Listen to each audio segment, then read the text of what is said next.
Nope, ain't gonna do that one. Nice try.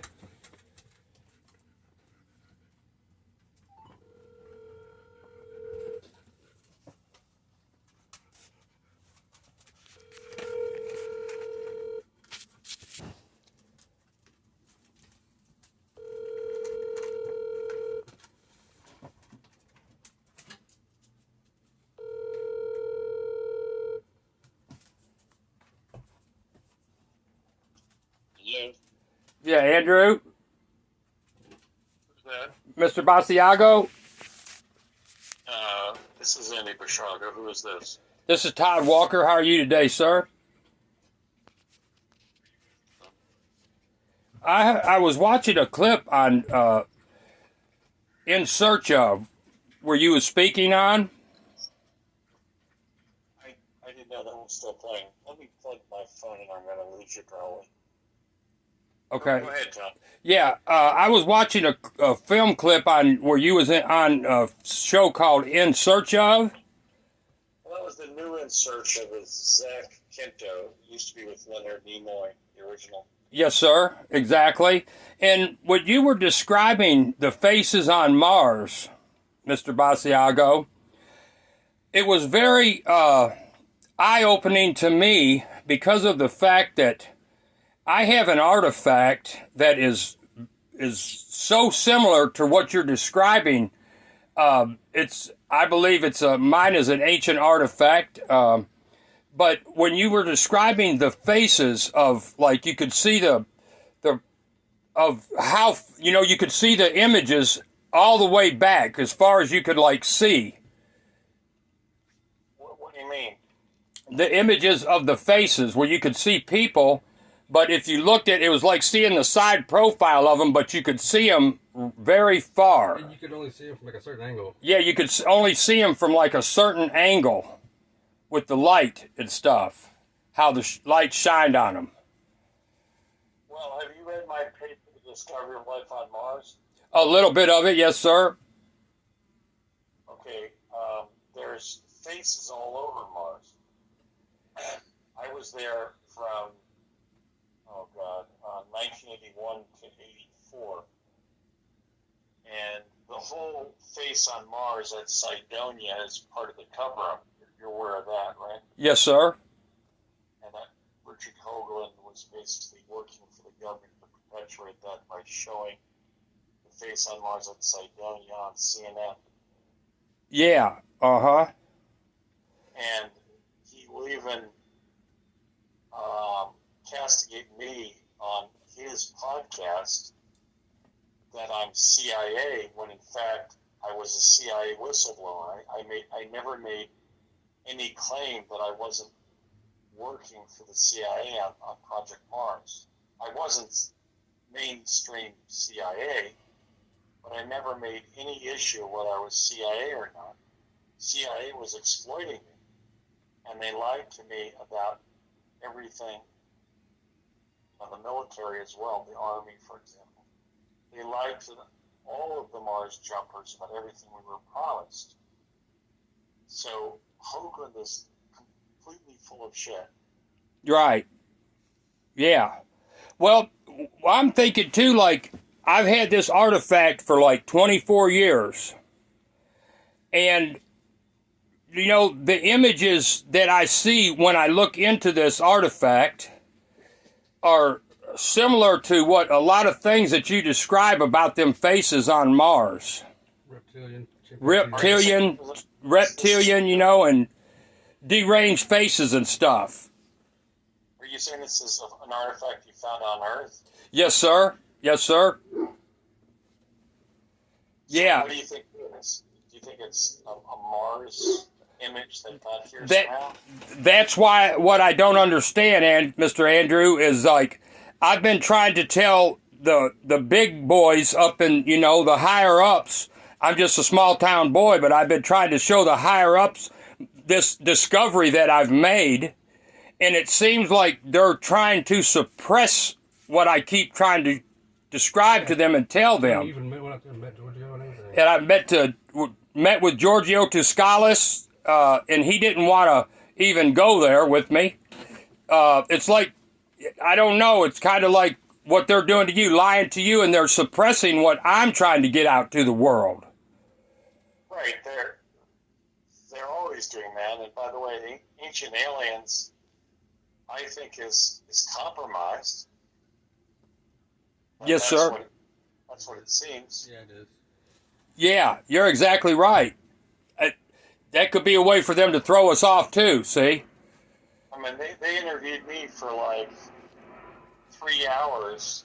I think it was like Christmas of 2012, or the day after Christmas of 2012, and never called me back. It's like they tapped me for every piece of information I had, and then never invited me on their show. They had a certain group of Ancient Alien regulars, and they were acting like I was going to be featured on the show, and then they didn't even call me back. Yes, sir. You're exactly right. I went all the way out to California from Kentucky. He invited me out, and he would talk to me and stuff. Well, when I went out there, he was doing an Alien Con show, but I spoke with him well before his show even started on air. But when I went out there, he wouldn't even sit down and speak with me about this artifact that I was trying to tell him about. But he's missing something so big, Mr. Andrew. We have it's wild. It's the smallest stone etchings ever found in the world, Mr. Andrew. And go ahead. Very small. Very small. Yeah, can I give you a website, a channel on YouTube, my channel, so you could watch some of this?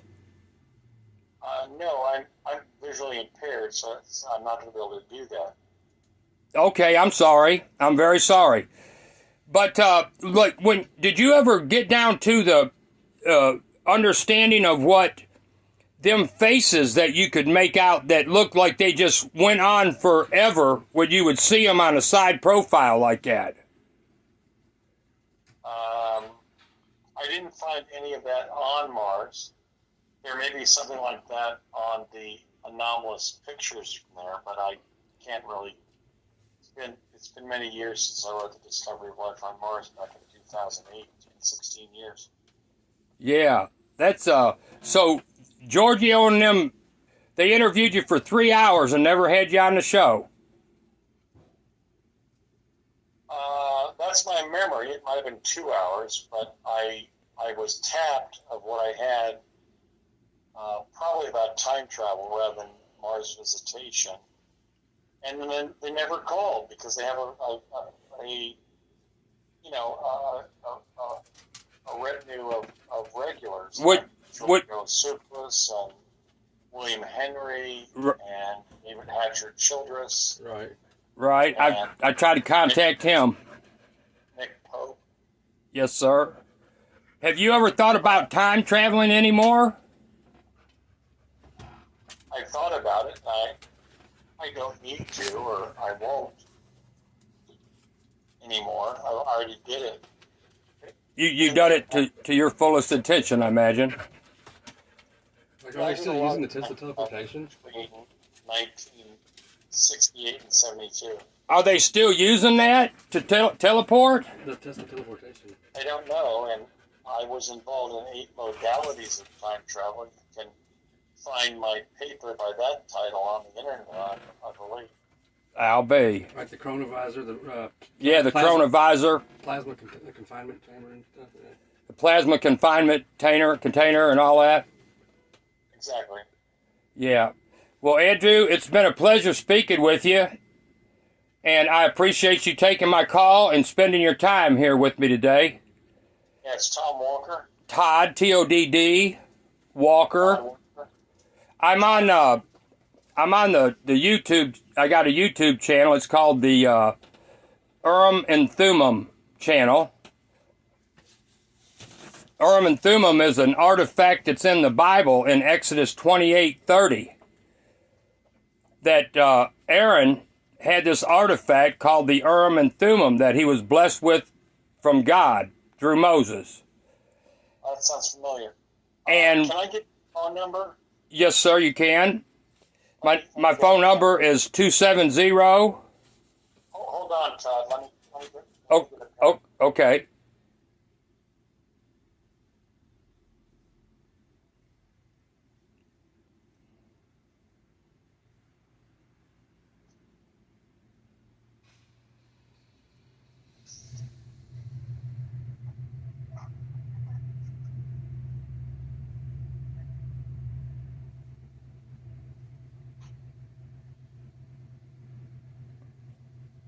I started a Facebook site called, For the Mars Anomaly Research Society.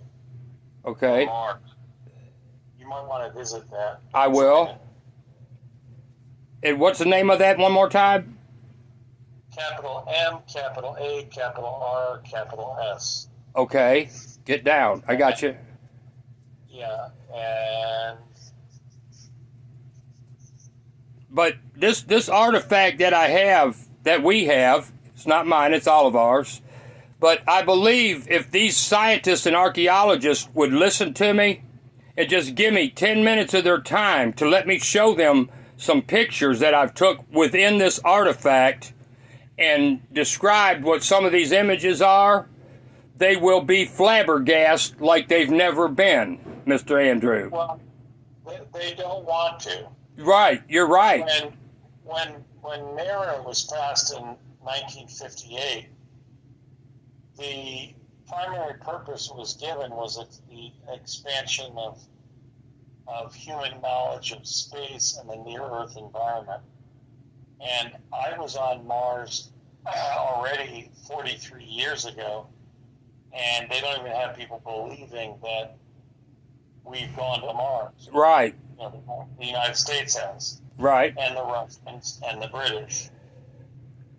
They sponsored this belief that it was the Germans. I didn't see any German artifacts or anything on the Red Planet. Nothing. No swastikas, no Prussian eagles, Right. no German accents, but there were British and Russian as well as American teams up there. I'll be. The late William Lightcrow thought it was maybe 1,500 Americans at any given time. Uh-huh. But even President Obama was one of the fellow jumpers when he was using the name Barry Soetoro. Right. And he covered up the fact that we've been on Mars. We've been on Mars since 1964. Uh-huh. According to a French external intelligence agency set of papers that I read when I was in training to go to Mars. I don't know if it's true. Yeah. I was on Mars about 30 times, and they're still covering it up. Yeah, right. They won't even talk about it. They ghosted us, so they denied us everything they promised us.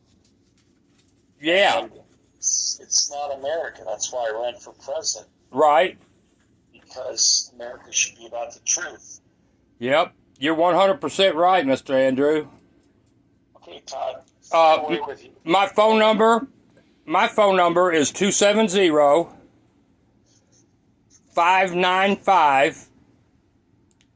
270-595-8251. My name is Todd Walker. And this artifact that I have, the closest thing that I could figure that it is 100%, and I could prove how it got to America. I know when it was found, Mr. Andrew, who found it, and everything else. It's mind blowing, all the information that I've got myself so far. But I believe it to be the Urim, U-R-I-M, and Thummim, Thummim. It's in the Old Testament in 28:30. It's only spoken of a few times, but it was for Aaron to communicate to God with. Now, I want you to know, sir, I've never tried that, never would try that. I'm not about that. That's not what this was brought into my life for. Let me go over your number again. 270 595 595 8251. Yes, sir. Okay. And you can call me at any time, and I'll be glad to speak with you. Well, thanks for that. Yeah, I may take you up on that. And thank you for sharing your time with me, because it's awesome to speak with you. Well, thank you. Thank you for being so kind. Okay. Would you consider doing a podcast? I would. Yeah, mine is called The Quest for Truth, and so I'll probably be giving you a call because this is kind of fascinating. Awesome. Yes, Okay. I'd be in the plan for that. Okay, sounds good. Thank you, Andrew. Take care, Todd. You too, buddy. God bless you. Okay, God bless you. Bye-bye. All right.